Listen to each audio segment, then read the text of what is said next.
Olá, como criar aberturas em alvenaria estrutural? Porque muitas vezes você vai ter um cliente, ou você mesmo pode ser um cliente, né, que queira derrubar uma parede de uma obra que é de alvenaria estrutural. Tem gente que diz que é impossível, mas na verdade não é exatamente assim.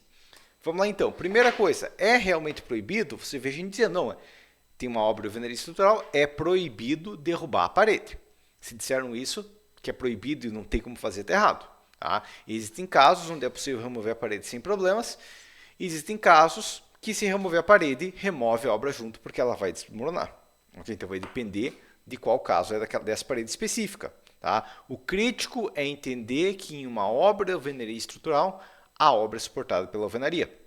Aço, grauteamento ou concretagem auxilia, principalmente no vento, né? Então, se eu colocar um vergalhão em todas as quinas, colocar um vergalhão em quinas específicas ou pontos específicos, vai auxiliar, principalmente nas cargas de vento, mas para as cargas gravitacionais, o principal é a alvenaria.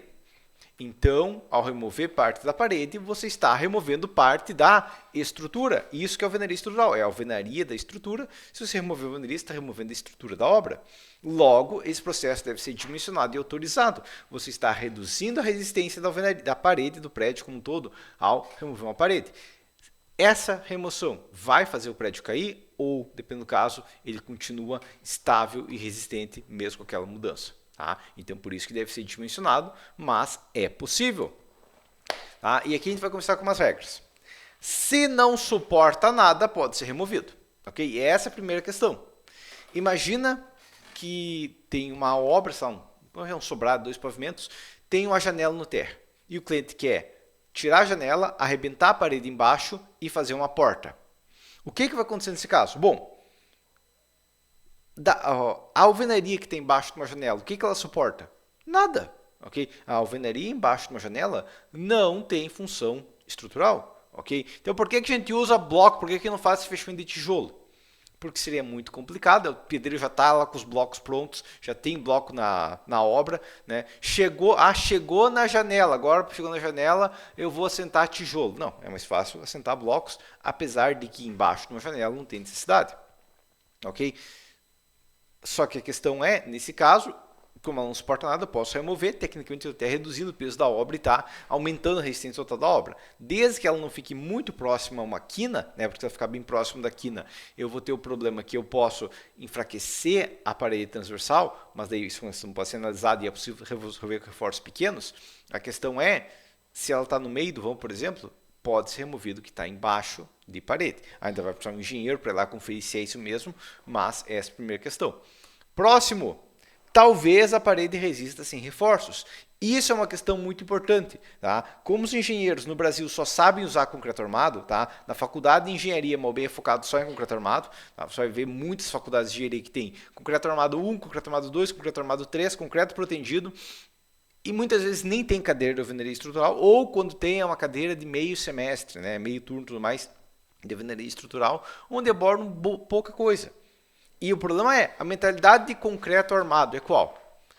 Se eu preciso uma viga de 40 centímetros de altura, vou fazer uma viga de 40. Ah, mas tem outra viga que precisa de 50. Daí essa outra a gente faz de 50, mas a que passa com 40 eu faço com 40. A viga que precisa 3 ferros de 16, eu coloco 3 ferros de 16. A que precisa 2 ferros 12.5, eu coloco 2 ferros 12.5. E eu faço cada peça com o concreto necessário e com o aço necessário. Não faço todas as peças da mesma seção. Tá? Alguns doidos fazem, eles queimam dinheiro então não poder mais. Mas a questão é, se a obra tem diferenças, não faz sentido trabalhar com todas as peças iguais. Dependendo do caso de seções, ainda se tem uma padronização maior, mas a armadura não faz sentido. Só que esse não é o caso de alvenaria estrutural, tá? Que tem um processo totalmente diferente, que é uma verificação e não uma armar e verificar e dimensionar cada peça específica com a seção ideal. Por quê? Porque imagina que uma obra tem várias paredes. E a pior parede exige no mínimo blocos de 6 MPa e 14 centímetros, ok? E 14 centímetros aqui, tá? O que vai acontecer nesse caso é que todas as paredes do andar vão ser levantadas com blocos de 6 MPa e 14 centímetros, ok? Isso que acontece. Então, se eu tenho um prédio esse prédio tem 18 paredes. E a parede 7 é a parede mais carregada, a que precisa maior resistência. E a parede 7 precisa blocos de 6 MPa. O que eu vou fazer? Eu vou mandar fazer todo o pavimento com 6 MPa. Ok? Eu não vou... quando for levantar a parede 7, vai usar aquele bloco. Quando for usar a parede 8, vai usar aquele bloco. Quando for levantar a parede 9, aquele outro bloco. Quando for usar a parede 10, daí é um outro bloco diferente que é mais fino. Não!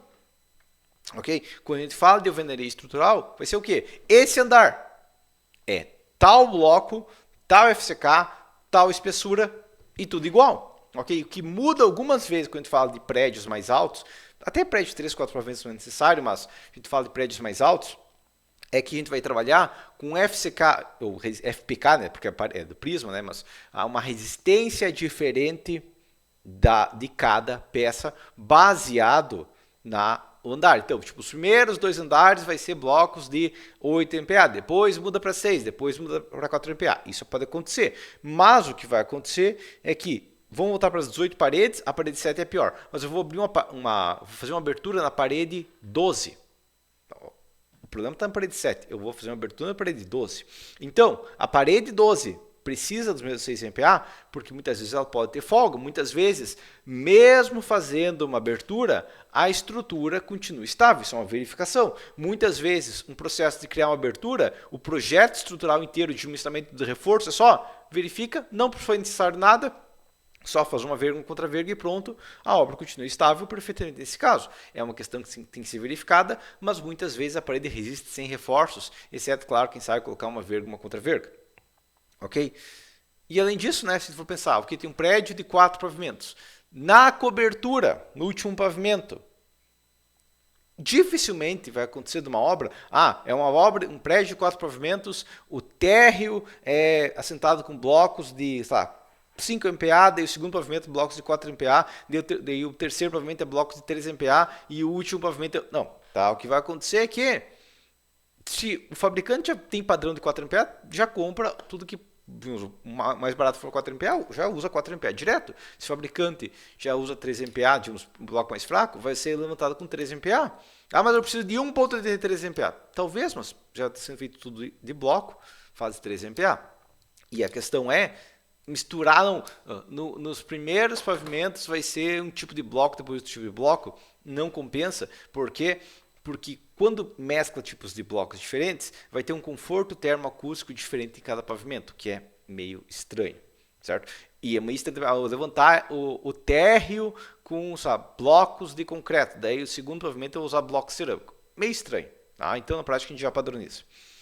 Então, muitas vezes é possível criar uma nova abertura sem eliminar a durabilidade da obra, desde que essa abertura esteja em uma região que existe folga na resistência, porque boa parte de uma obra de alvenaria estrutural vai ter paredes com folga na resistência. Só que isso precisa ser dimensionado para garantir que não vai gerar falha na estrutura, principalmente falha de estabilidade global. Ok? Porque, eu removi a parede. Se a obra continua de pé sem essa parede, tanto a questão é essa parede resiste, quanto essa parede com essa abertura continua garantindo estabilidade da obra. Ok? Essa é outra verificação. Regra 3. É possível reforçar se não resistir. Ok? Então, primeira coisa que pode acontecer é que eu nem preciso de reforço. Ou nem tem questão da parede ter carga. Mas se ela tem carga e aqui tem 2 C já, se ela não resiste com as cargas, é possível reforçar. Então, novamente não falei, é impossível. A parede estrutural é impossível derrubar ela. Não, é possível desde que seja aplicado um reforço estrutural.